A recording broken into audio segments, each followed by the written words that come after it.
নেই। বলা হলো যে সমস্ত রকম তৃণমূলের জন্য বিজেপির দরজা খোলা। এতে রাজ্যবাসীর প্রশ্ন, তাহলে আমরা পরিবর্তনটা করলাম কেন? এবং নিচু তলার বিজেপি কর্মীরা তাদের কিন্তু ক্ষোভ এবং রাগ। কেউ যদি বিজেপিকে টিএমসি কে জয়েন করায় তার বিরুদ্ধে পার্টি ব্যবস্থা নিচ্ছে। কাউকে জয়েন করানো হয়নি এখনো পর্যন্ত। আর যারা যোগাযোগ রেখেছে বা অনৈতিক কাজ করেছে 250 জনকে পার্টি শোকজ করেছে। তা আমাদের 30 জনকে সাসপেন্ড করে দিয়েছে পার্টি। এই জন্য এখনো কারো জন্য দরজা খোলা হয়নি। যেটা বলা হয়েছিল ওটাই আছে। আর এটা পার্টির কর্মীরাও মানবে না, কারণ তারা যাদের বিরুদ্ধে লড়াই করেছে, যাদের জন্য বাড়িঘর গেছে, হাত পা গেছে, মাথা ফেটেছে, শহীদ হয়েছে 250 জন, সহজে তাদের আমরা মেনে নেব না। দলের হাইকমান্ড এবং তার সঙ্গে দলের নিচু তলার কর্মী, তাদের মধ্যে কোথাও না কোথাও একটা মানসিক দূরত্ব তৈরি হচ্ছে। তার কারণ হচ্ছে এটা নিয়ে অনেকদিন ধরে বিভ্রান্তি বাড়ছে। প্রথমে তৃণমূলের বিধায়করা, ঋতব্রত শিবির, তারা বিজেপির ঘেঁষা হলো। তারপর তৃণমূলের সাংসদরা এনসিপিআই করে বিজেপির ঘেঁষা হলো। এরপর যদি তৃণমূল থেকে কাতারে কাতারে লোক বিজেপিতে ঢুকতে শুরু করে, নিঃসন্দেহে যে সমস্ত কর্মী বিগত 15 বছর ঘেঁষাঘেঁষি হতেই পারে। আমার পাশের বাড়ি থাকে কোনো টিএমসির লোক, তার সঙ্গে কথা বলবো না?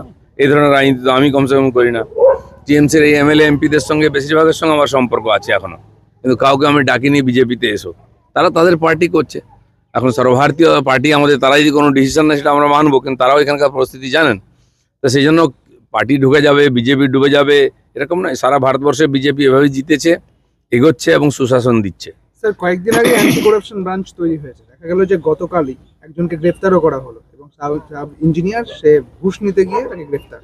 সব জায়গায় যে সিস্টেম চলে এসছে, আমি কমপক্ষে বলতে পারি পঞ্চায়েত ডিপার্টমেন্টে 3 বছরের বেশি যারা কোনো জায়গায় ছিলাম সবাইকে আমি ট্রান্সফার করেছি। জেলা স্তরে 1150 মতো লোককে, এবং ইঞ্জিনিয়ার, চিফ ইঞ্জিনিয়ার পর্যন্ত আমাদের ডিপার্টমেন্টে তারও ট্রান্সফার হয়েছে। প্রথম এটা করতে পারি সরকারের, কারণ বহু বছর ধরে এই ধরনের ছিল আর এই গন্ডগোল চলছিল। এটা ঠিক হবে। আপনারা জানেন পঞ্চায়েত বিল নিয়ে এসে আমরা, যে পঞ্চায়েত প্রধানরা সবচেয়ে বেশি দুর্নীতি করে তাদের কাছ থেকে আর্থিক ক্ষমতা আমরা খেটে নিয়েছি। সরকারিভাবে যেটা করা সম্ভব সেটা আমি নিশ্চয়ই করবো। আর সাধারণ মানুষকে বারবার বলেছি, যারা পীড়িত, যারা অত্যাচারিত, যাদেরকে লুট করা হচ্ছে, সিন্ডিকেটের বলি হয়েছেন, সবাই আইনে আশ্রয় নিন, কমপ্লেন করুন, থানায় যান। কেউ বাড়িতে এসে ন্যায় দিয়ে যাবে না। কেউ থানায় গেলে কাজ হয় না। দেখুন, এই যে এত নেতা অ্যারেস্ট হয়েছে, টিএমসির ভেতরে যাচ্ছে, কেউ না কেউ তো কমপ্লেন করেছে। এই যদি কমপ্লেন না করে স্বপ্ন দেখে যে সোনার বাংলা হয়ে গেছে, তাহলে ভুল করছে। নবান্নতে একটা কন্ট্রোল রুম খোলা হয়েছিল এই করাপশন নিয়ে। এই কন্ট্রোল রুমে এখনো পর্যন্ত 80% ফোন এসছে যে দাদা আমরা অন্নপূর্ণার ভান্ডার পাই। তো এর সঙ্গে করাপশন কি সম্পর্ক? নেই তো। সারা পশ্চিমবাংলার, বললাম তো, নিজের কি পাবো তার জন্য সবাই চিন্তা করছে। কি করে করাপশন বন্ধ হবে? কারণ বেশিরভাগ লোকই করাপশনের সঙ্গে যুক্ত। বাড়ি করার জন্য অবৈধভাবে টাকা দিয়ে কে ওখান থেকে প্ল্যান পাস করায়। খালে, বিলে, রাস্তা, ইরিগেশনের জায়গায় বাড়ি করেছে তো সাধারণ মানুষ, টাকা দিয়েছে নেতাদেরকে। তো যে দিয়েছে আর যে নিয়েছে দুজনেই সমান দোষী। কেন সরকার তার কাজ করে যাচ্ছে করাপশন বন্ধ করার জন্য। মাটির স্তরেও আপনারা দেখেছেন, আমাদের মন্ত্রী, স্বাস্থ্যমন্ত্রী হসপিটালে যাচ্ছেন, আমাদের পূর্তমন্ত্রী তিনিও গিয়ে দেখছেন, মাননীয় মুখ্যমন্ত্রী নিজে থানায় গিয়ে, ফায়ার ব্রিগেডে গিয়ে ওখানকার পরিস্থিতি খতিয়ে দেখছেন। তো রাতারাতি কেউ যদি মনে সোনার বাংলা হয়ে যে ভাবে, এটা ভুল হচ্ছে, সময় লাগবে। এত বছরের যে জমে আছে ক্লেদ, সেটা দূর করতে 6 মাস 1 বছর তো লাগবেই। কাজ হচ্ছে না এরকম নয়, কাজ হচ্ছে, কিন্তু তার একটা সীমা আছে। পুরুলিয়াতে অমিত মিতালিক 4000 crore 4000 কোটি বিনিয়োগ করছে। কালকে মুখ্যমন্ত্রী বলেছেন শিল্পের অমৃতকাল শুরু হচ্ছে, 2 বছরের মধ্যে পশ্চিমবঙ্গ শিল্পে স্বনির্ভর হয়ে যাবে। একদম ছিল স্বনির্ভর বাংলা শিল্পেতে, তার চেয়ে ভালো জায়গায় যাবে। কারণ এতদিন যে সরকার ছিল তাদের কাছে কত জমি কোথায় আছে তার কোনো হিসাব নেই, কোনো নীতি নেই ইন্ডাস্ট্রির জন্য কি করা উচিত। এইগুলো পলিসি ম্যাটার, সময় লাগে। আর সরকার জমি খুঁজে বার করছে, তার জন্য টিম তৈরি করেছে মিনিস্টারদের, যারা এটা ভাবনা চিন্তা করবেন। লোকেরা জায়গা খুঁজছে, কাজ করতে চায়, যার তার কাছে। আমার কাছে রোজ 10টা 20টা লোক আসছে, নতুন ব্যবসা করবে, নতুন প্রজেক্ট করবে, ফুড প্রসেসিং থেকে আরম্ভ করে অন্যান্য ইন্ডাস্ট্রির জন্য। তারা প্রপার গাইডেন্স পাচ্ছে না। এটা করতে করতে 1-2 মাস লাগবে পুজো পর্যন্ত, পুরো পলিসি ঠিক করে অফিসে এটা নামাতে। তখন তারা গাইডেন্সও পাবেন। যাদের কাছে জমি অলরেডি আছে তারা কাজ শুরু করে দিচ্ছেন। যারা জমির খোঁজে যাচ্ছেন, আমাদের পশ্চিমবাংলায় বহু জমি অপারেশন বর্গায় আর আক্রান্ত আছে। জমি কেনার পরে দেখা গেল মাঝখানে বর্গা আছে। ছোট ছোট আদিবাসীদের জমি আছে মাঝখানে, সে একটা 20 একরের প্লট কিনবে, সেটা যদি পরিষ্কার না হয় কাজ শুরু করতে পারছে না। এটা আজ না, 10 বছর আগে জমি কিনেছেন, কিন্তু এই যে লিটিগেশনের জন্য কাজ শুরু করতে, আজকে কাজ করতে চাইছেন। কিন্তু এটা সরকারের পলিসি ঠিক করতে হবে, আদিবাসীদের জমি কি করে হস্তান্তর করা যায়। এবং যত অপারেশন বর্গা সিপিএম হয়েছিল তারা কেউ চাষ করে না, কিন্তু জায়গাটা হয়ে গেছে কন্ট্রোভার্সিয়াল, সেখানে কাজ করা যাচ্ছে না, এগুলো দূর করতে একটু সময় লাগবে। দিলীপ দা, মোহন ভাগবত জেনজিদের সাথে মিট করলেন, তিনি বলেছেন প্রতিবাদ করলেই রাষ্ট্রদ্রোহী নয়, তরুণ প্রজন্মের ক্ষোভ ন্যায্য। দেখুন, আরএসএসই একমাত্র সংগঠন 100 বছর ধরে কাজ করে চলেছে রাজনীতি থেকে দূরে থেকে, তাতেই লক্ষ লক্ষ যুবক আছেন, তারা কাজ করেন, তাদের বুঝিয়ে মানসিকতা, কিন্তু মাঝে মধ্যে বিদেশি ভাবধারায় আক্রান্ত হয়ে কেউ কেউ একটু দেশের বিরুদ্ধে উৎপাত করেন, সেটা অভিজ্ঞতা কম ইত্যাদি। মাননীয় প্রধানমন্ত্রীও তাদেরকে ক্ষমা করেছেন, কোর্ট ক্ষমা করেছে, কিন্তু এটা ঠিক যে প্রত্যেক জেনারেশনের একটা মানসিকতা হয়। আজকে প্রগতি মানে কি বলে প্রযুক্তি এগিয়ে যাচ্ছে, দুনিয়া এগোচ্ছে, তার প্রভাব পড়ছে, সেজন্য সেই ছেলে মেয়েদের মানসিকতা কি, তাদের মনের কি অবস্থা, কি চাইছেন, সেটা মাঝে মধ্যে বসে আমাদের বোঝার দরকার।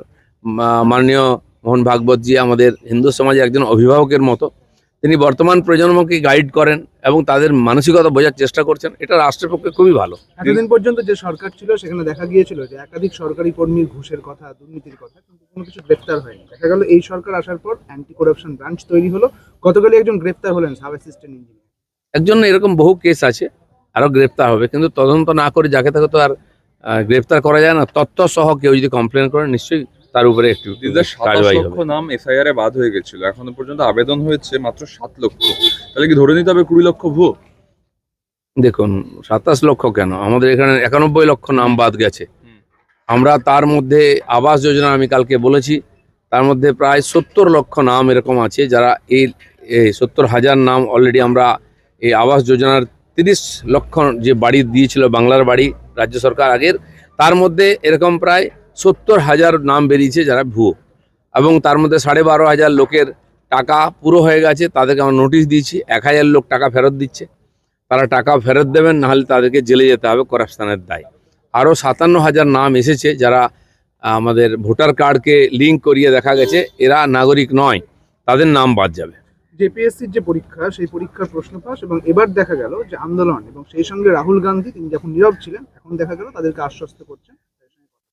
রাহুল গান্ধী এখন কোথায় কোথায় আন্দোলন করতে যাবেন দেখুন, যারা শুরু করেছেন চেষ্টা তাদের দেখতেই হবে। অবশ্যই পেপার লিক ইত্যাদি যেগুলো ছাত্রদের ভবিষ্যৎ নির্ভর, সেগুলো বন্ধ হওয়া উচিত।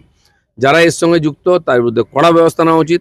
কেন্দ্র সরকার সঙ্গে সঙ্গে আইন তৈরি করেছে, আমাদের মনে হয় অন্যান্য রাজ্যে ওটা করা উচিত। ছেলে মেয়েদের ভবিষ্যৎ নিয়ে কোনো রকম চালাকি কারো কাছে বরদাস্ত হবে না। ঋতব্রত তৃণমূল আজকে মুখ্যমন্ত্রীর সঙ্গে দেখা করতে, এছাড়া একটু সংযোজন করে দিয়ে আজকে প্রধানমন্ত্রী ও এনসিপিআই এর সাথে যোগাযোগ করেন। প্রধানমন্ত্রীর সাথে ঠিক আছে, নতুন পার্টি করেছেন, তারা কি করবেন, তারা ক্ষমতায় যারা আছেন, প্রধানমন্ত্রীর সঙ্গে ভারতবর্ষে কোনো বিশ্বের সবাই দেখা করেন, দেখা করতেই পারেন। মুখ্যমন্ত্রী এখানে তার সঙ্গে দেখা করতে পারেন, তাদের কোনো সমস্যা, মতামত, সাজেশন থাকতেই পারে। তো একজন যিনি পদাধিকার আছেন এখানকার হর্তাকর্তা, তার সঙ্গে তো যে কেউ দেখা করতে পারে। দিদিদের দুর্গাপুরে রক্ত লুট হয়েছে এবং সেখানে দেখা যাচ্ছে তৃণমূল নেতাদের নাম আসছে, স্কুলের ছাত্রদের প্রলোভন দেখিয়ে আন্ডার এজ তাদেরকে ব্লাড দিতে বাধ্য করা হয়েছে। প্রশাসন যখন পঙ্গু হয়ে যায় না, অনেক বছর ধরে যখন অব্যবস্থা চলে, প্রশাসন ভেঙে পড়ে, তখন সর্বত্র এই ধরনের রোগ ঘুণ ধরে যায়। আজকে দেখুন, স্বাস্থ্য নিয়ে কোন ক্ষেত্রে হয়নি, তো সার্বিকভাবে পতন হয়েছে আমাদের। এর উত্থানের জন্য সময় লাগবে, সমস্ত নাগরিককে এর জন্য কিছু না কিছু করতে হবে। চন্দ্রনাথ খুনে 11 জনের বিরুদ্ধে চার্জশিট দিয়েছে সিবিআই, 2 জন বিজেপি কর্মীও তার মধ্যে রয়েছে। দেখুন, যাদের নাম পেয়েছে করেছে, তদন্ত চলবে।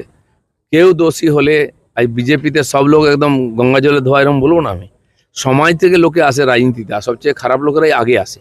সেই জন্য কেউ দোষী হলে সে কোন পার্টি করে সেটা সেকেন্ডারি, দেশের আইন ভেঙেছে কিনা সেটা যে প্রথম, তার সাজা হওয়া উচিত। সেই জন্যই কি বিজেপিতে 250 জনকে শোকজ, 30 জনকে সাসপেন্ড, এই বিভিন্ন ধরনের পার্টির শৃঙ্খলা ভঙ্গ করেছে বা অনৈতিক কাজ, আর্থিক দুর্নীতির সঙ্গে যুক্ত হয়েছে, যা কমপ্লেন আসছে যদি মনে হয় ঠিক, তার বিরুদ্ধে পার্টি ব্যবস্থা নেয়। দাদা, বিএসকে যারা রয়েছে 7,000 কর্মী, এবং এদের দেখা গেল যে জুলাই এবং জুন মাসের যে বেতন তা বন্ধ করা হয়েছে, একাধিক কাজ করে থাকে এবং সরকারি যে প্রকল্প তার কাজ করে, কি হবে ভবিষ্যৎ? আমাদের যেমন পঞ্চায়েত বিভাগে প্রায় 1 লাখের বেশি এরকম কর্মী আছেন যারা কন্ট্রাকচুয়াল এবং বিভিন্ন প্রজেক্টের মাধ্যমে তারা যুক্ত হয়েছিলেন।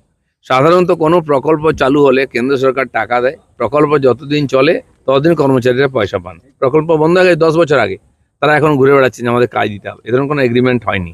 তো কাজ শেষ, পয়সা শেষ, চলে যায়। কিছু কিছু লোককে পঞ্চায়েতে রেখেছে, এই যে ছোট ছোট প্রকল্প শুরু হচ্ছে, মাঝে মধ্যে তারা কাজ পান, এর কোনো গ্যারেন্টি নেই। আর আমরা পুরোটাই খতিয়ে দেখছি তাদেরকে কতটা নেওয়া যায়, রাখা যায়, কি সুবিধা দেওয়া যায়।